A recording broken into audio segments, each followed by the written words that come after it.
So the 26th of July, 2026, Matt Walsh released episode 1810. The insane new therapy trend is destroying families.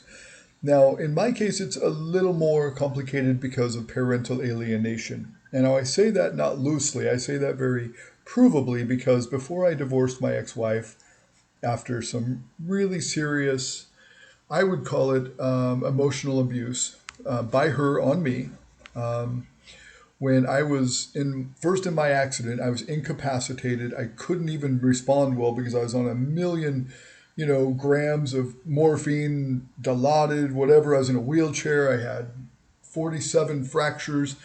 Right after I almost died in a car accident while at work, while working 96 hours a week.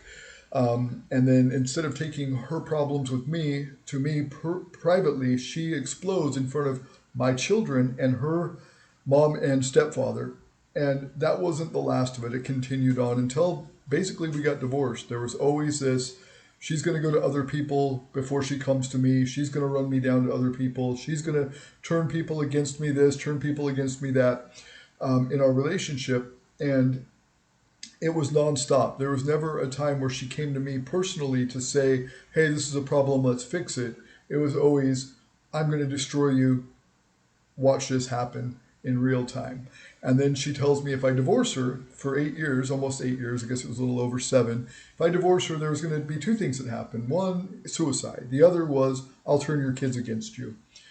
When I did finally divorce her in 2020, the first time I saw my kids after that, the first time I'm in the car now, I just got back from Ireland. I got out of the airport into the car where my kids are, drove home. And on the way home, they tell me, well, Mom's saying horrible things about you, and it seems like she wants us to pick sides. That's a documented fact. I can prove that. It was recorded on my dash cam.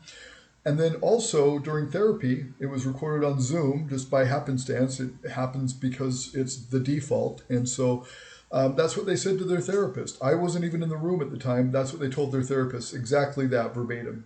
Mom's always saying horrible things about Dad. She wants us to pick sides. So there was the prophecy, there was the fulfillment. 6 years later, now my kids won't talk to me, none of them. And so the bigger problem here now is these false memories. And this started in 2022. This was years after the divorce, and my oldest daughter told me, we had a long conversation. I recorded it. I didn't publish their side. I only published my side because they're still minors at the time. Well, one of them is still a minor now, even. But they were both still minors at the time. So I had this conversation with them where we talked about how she accused me of using Leviticus 18 to shame her about LGBT stuff. I did not, and it's right here. Here's the proof. You can go to this tiny URL link. You can click on this QR code, or you can just listen for a few minutes. But this is the proof. So I've never believed the law of Moses. I always believed in the fulfillment of Christ of the law, and I believe that Jesus brought grace. Moses brought the law. That's why the two are different. And so this is my conversation with her. This is like just establishing that the false memory, she eventually apologized and said, oh yeah, I think I got it wrong, sorry. But finally apologized. So at least there was that reconciliation. Now we don't have that anymore, even like where these false memories come up and then we don't reconcile. Now we just don't talk. So here's this. And that's what they did every year. And so Jesus did that, and he says he did it once and for all. And that's Matthew 18. I think it's Mark 11. It's all over the Bible. That's the theme of the Bible. And that's something I've always believed about Christ. So I don't believe in Leviticus. And I've said that, in fact, specifically about the gay rights thing when I was pissed off at the Mormons for using that back in 2008 when you were like 4 years old. I said that on video because the Mormons were persecuting gay and lesbian kids and people in general with their Proposition 8 that they were forcing on California to end gay marriage after they had just changed the law. And I said this idea of Leviticus is asinine because why did Jesus come? What was his point? If the law of Leviticus still stands, then Jesus never meant anything. There's no reason for him if the law still stands. And that was my argument in 2008 when you were 4 years old.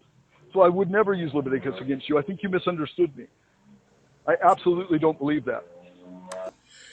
Anyway, and so this is my, let's see, where was it? This was that video from 2010 when my daughter was 4 years old. There was no LGBT in our family at that point, and I was still defending gay rights and still defending, and even against my family who are very Mormon and Christian pastors and friends, close friends of mine, who didn't feel the same way. And I said what I said anyway because I believed in liberty. I believed in standing up for the underdog. I believe everybody should have the same rights I have.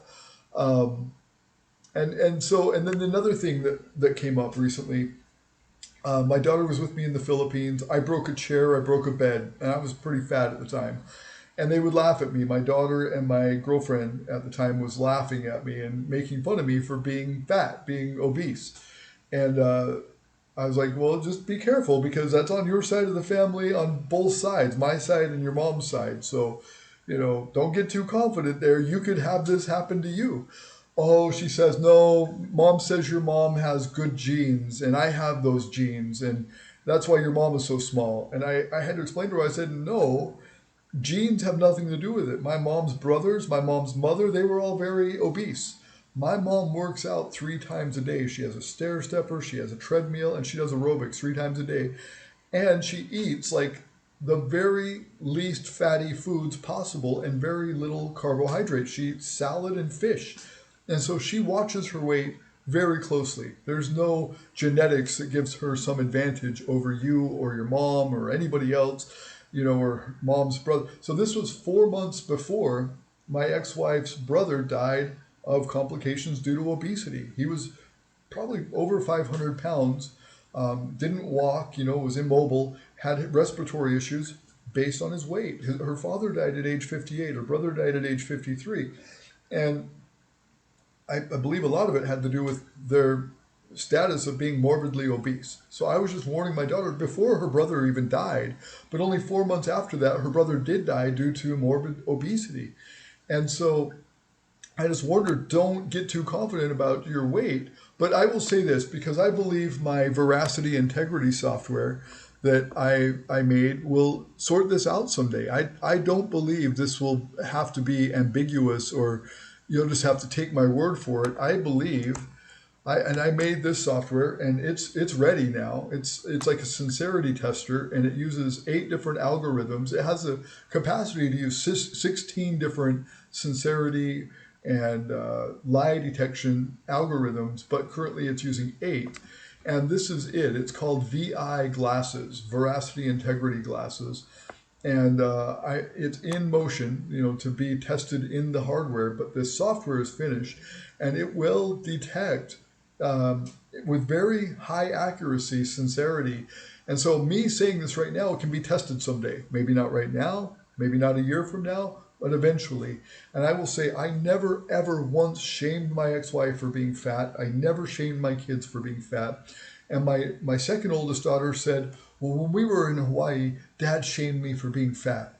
I was like, you weighed like 80 pounds. Why would I shame you for being fat? I will say I never did that. I never even talked about weight with her, with the second oldest, ever. And the only time I talked about it with my youngest daughter was after 6 months, and she was ridiculing me for breaking a chair and breaking a bed when I was fat. And I just warned her, ha ha ha, just be careful, that could happen to you. That was it. And that was the extent of it. I didn't go on and on, oh, your mom and your sisters and your blah, blah. I didn't say any of that. That never happened. And so I made this video. No, that's Sammy Gravano. I'll show you another one. Now let's hear some, maybe it's on the actual article here. Yes, it is. Okay, I don't have to go searching YouTube for it because I put it here. It is,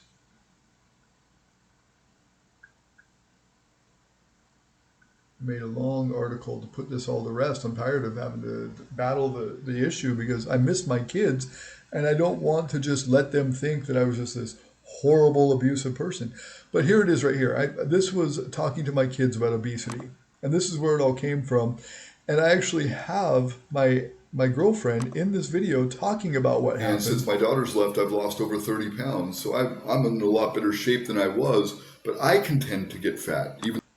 So this is what Kim is very large, and there's a lot of people like her dad was very large. So I just told Amelie, I know you think my mom is small and we have good genes, but my mom works out 3 times a day. She has a treadmill in her house, and okay, here we go. Hold on. and monkey jelly. When Amelie was here, I broke a bed and I broke a chair, and I had a big ass fat belly, didn't I? And you guys made fun of me every day about me being pregnant, right? Yes or no? Yeah, you did. And my double chin. And so I told Amelie, I don't even know if you heard me, but I told Amelie twice, when I broke the chair and I broke the bed, from me being a fat ass, and look, I've lost the weight. I mean, a lot of it anyway. I'm not nearly as fat. I'm so proud of that. But I told Amelie twice to watch for it because we have it on both sides of our family. My family, I have 2 very fat uncles, and Kim's family are huge. Like her brother recently just died, and a lot of that had to do with weight. Anyway, so that's what I said, and it wasn't like shaming, and it wasn't like making fun of her mother. Oh, and here's another thing: the mother, the ex-wife, talks about how horrible it was to be with me. We never had any chemistry. I was just mean all the time. I never showed her love or affection. So I have all of this. Like I have a dash cam right in my car, and it's on my phone too. I had a 5-camera black box in my Land Rover, and I had this dash cam which sits on my mount in my windshield.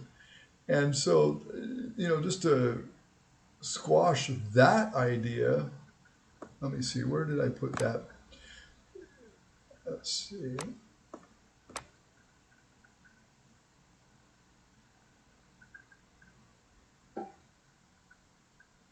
Oh yeah, see, these are all of my dash cam videos that just automatically get uploaded to YouTube.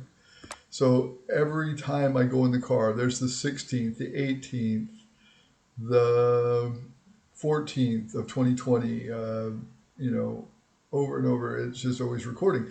So, and it goes on from there. But so this was on my dash cam, and I was just listening to music. So I had my phone on, and because the phone was in movement, the G force or whatever turned the dash cam on. And this is me and her, me and my ex-wife, being very sweet to one another. And we had chemistry, and I was nice to her. I danced with her. I gave her, affection and love. And that was constant, always. If you watch any of my videos over the, 17 years we were together, 18 years almost, I never said anything bad about her. All I ever said was positive things. All I ever did was brag her up. The only thing I ever did was talk about how awesome my wife and my family were and how much I appreciated her. And then this shows behind the scenes. See, I was just listening to music, and apparently the camera was on. I didn't even realize it. Here comes my ex-wife. Does this show some sort of hostility, any sort of lack of affection? Am I not sweet? She always expected me to hold her, to love her, to kiss her, to dance with her. I always did. Always. Always, always, always. Even after the horrible emasculation, the public humiliation she put me through, I still tried to give her as much love and affection as I could.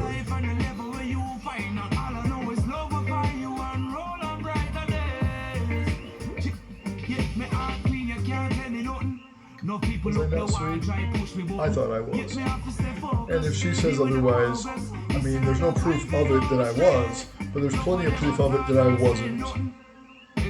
That I was sweet and kind and loving and all the rest.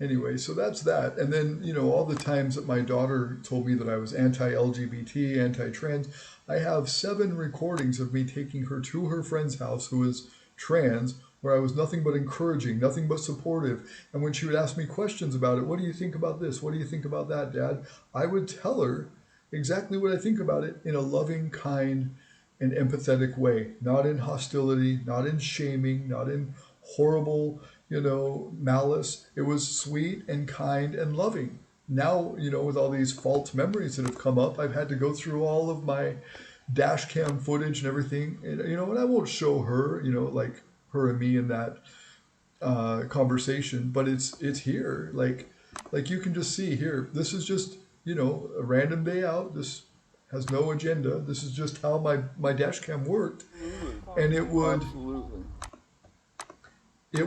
record every time the car was in motion. Me. Mine. I get it. I mean, there's that, but I know there's lots. It's not just that. It's not black and white and little. I mean, like last year, there was about 3 days out of the week that you guys were completely preoccupied for the entire day. And then the weekends I don't work, but it's kind of off time and everybody's doing their own thing. But, there's 2 days out of the week that you and I can do things for the business, for the family, for the whatever. And it just seems to get slimmer and slimmer, so I get stressed. And it's understandable that you need outside stuff, I get it. I'm not blaming you for it. It's hard on me right now. Probably irrationally hard on me. I'm sorry. Hey, it looks like Mocha. Next See, to that this big is box me and we're her looking talking. at. Looks like- See, we weren't yelling, we weren't fighting, we had good communication. I wasn't bitching her out. We weren't spending a lot of time together. I brought it to her in a loving and compassionate way, and we didn't have a major blowout. There wasn't like this horrible fighting that they always talk about now that never happened before. Me. Mine. I get it. All worried. I was a little worried, but I didn't understand. Now that I'm not, Okay, here we go. Let's see what this is all no, about. that's absolutely true.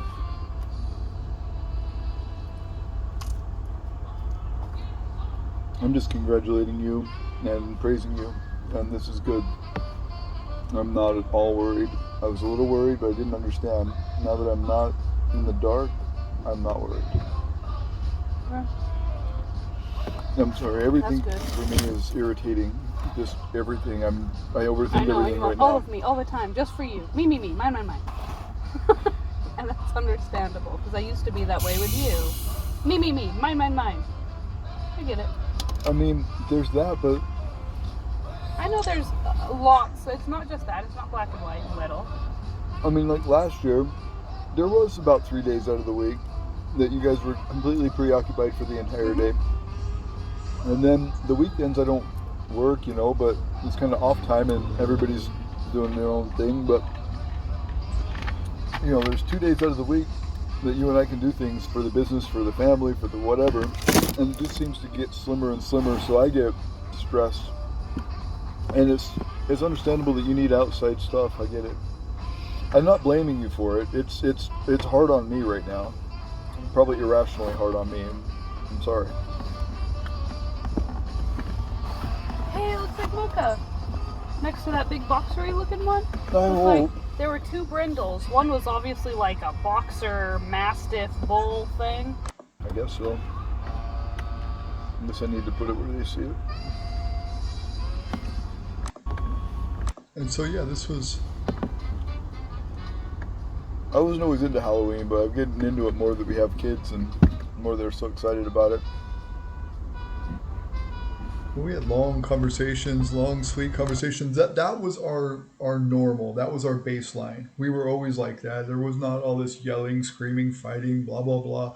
Only when she would get insanely jealous because I had to bring up to her more than once that I'm turning to porn, I'm being neglected sexually, I need that release, I need that connection, I need that intimacy, but I'm not getting it, and I've turned to porn.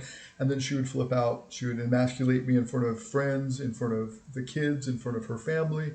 And so then we would have a big blowout, and then we would talk about divorce because, instead of taking it to me privately, she would make it a big public issue. I always took things to her privately.